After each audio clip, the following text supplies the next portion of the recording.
ಹೆತ್ತ ಮಗುವಂತಾನು ನೋಡದೆ ತಾಯಿಯೊಬ್ಬಳು ಮಗುವನ್ನ ಕೊಂದಿರುವಂತಹ ಘಟನೆ ಹಾಸನದಲ್ಲಿ ನಡೆದಿದೆ. ಈ ಒಂದು ಹೃದಯ ವಿದ್ರಾವಕ ಘಟನೆ, ಹೆತ್ತ ಕೂಸನ್ನೇ ಕೊಂದಿದ್ದಾಳೆ ಪರಮ ಪಾಪಿ ತಾಯಿ. 6 ವರ್ಷದ ಮಗಳನ್ನೇ ಕೊಂದ ಹೆತ್ತ ತಾಯಿ.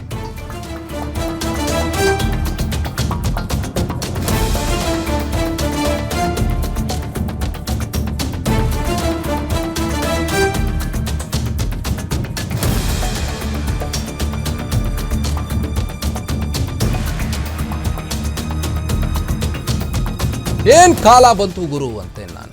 ಹೆತ್ತ ಮಗಳನ್ನೇ ಪರಮ ಪಾಪಿ ತಾಯಿ ಕೊಂದಿರುವಂಥ ಘಟನೆ ಹಾಸನದಲ್ಲಿ ನಡೆದಿದೆ. ಹೆತ್ತ ಮಗಳನ್ನೇ ಕೊಂದಿದ್ದಾಳೆ. ಅಮ್ಮನ ರೂಪದಲ್ಲಿದ್ದ ಅಮ್ಮ. ಹಾಸನದಲ್ಲೊಂದು ಹೃದಯ ವಿದ್ರಾವಕ ಘಟನೆ ನಡೆದಿರುವಂಥದ್ದು. ಹೆತ್ತ ಕೂಸನ್ನೇ ಪರಮ ಪಾಪಿ ತಾಯಿ ಕೊಂದಿದ್ದಾಳೆ. 6 ವರ್ಷದ ಮಗುವಂತಾನು ನೋಡದೆ ಹೆತ್ತ ತಾಯಿ ಶ್ವೇತಾ ಎಂಬಾಕೆ ಕೊಂದಿದ್ದಾಳೆ. ನೀರಿನಲ್ಲಿ ಮಗುವನ್ನ ಮುಳುಗಿಸಿ ಹತ್ಯೆಗೈದಿದ್ದಾಳೆ ಶ್ವೇತಾ ಎಂಬಾಕೆ. ಚನ್ನರಾಯಪಟ್ಟಣದ ಜಿನ್ನೇನಹಳ್ಳಿಯಲ್ಲಿ ಘಟನೆ ಸಂಭವಿಸಿರುವಂಥದ್ದು.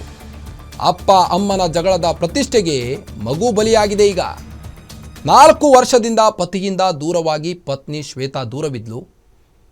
ದೃಶ್ಯದಲ್ಲಿ ನೀವು ಗಮನಿಸಬಹುದು ಪರಮ ಪಾಪಿ ತಾಯಿ ಶ್ವೇತಾ ಅವರನ್ನ. ಇನ್ನು ಮಗು 6 ವರ್ಷದ ಮಗು ದೃಶ್ಯದಲ್ಲಿ ನೀವು ಗಮನಿಸಬಹುದು. ಆ ಮಗುವನ್ನು ತಾಯಿ ಕೊಂದಿರುವಂಥ ಘಟನೆ ಹಾಸನದಲ್ಲಿ ನಡೆದಿದೆ. ಅಪ್ಪ ಅಮ್ಮನ ಜಗಳದ ಪ್ರತಿಷ್ಠೆಗೆ ಮಗು ಬಲಿಯಾಗಿದೆ. ಈಗ 4 ವರ್ಷದಿಂದ ಗಂಡ ಹೆಂಡತಿ ನಡುವೆ ಕೆಲ ಜಗಳಗಳು ನಡೆದಿದ್ವು. ಇದರ ಹಿನ್ನೆಲೆ ಮಗುವನ್ನು ಕೊಂದಿರುವುದಾಗಿ ಶಂಕೆ ಕೂಡ ವ್ಯಕ್ತವಾಗಿರುವಂಥದ್ದು. 4 ವರ್ಷದಿಂದ ಪತಿಯಿಂದ ದೂರವಾಗಿ ಪತ್ನಿ ಶ್ವೇತಾ ದೂರವಿದ್ಲಂತೆ. ನೀರಿನಲ್ಲಿ ಮಗುವನ್ನು ಮುಳುಗಿಸಿ ಹತ್ಯೆಗೈದಿದ್ದಾಳೆ.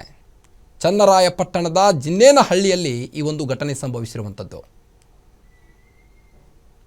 ಹಾಸನದಲ್ಲೊಂದು ಹೃದಯ ವಿದ್ರಾವಕ ಘಟನೆ.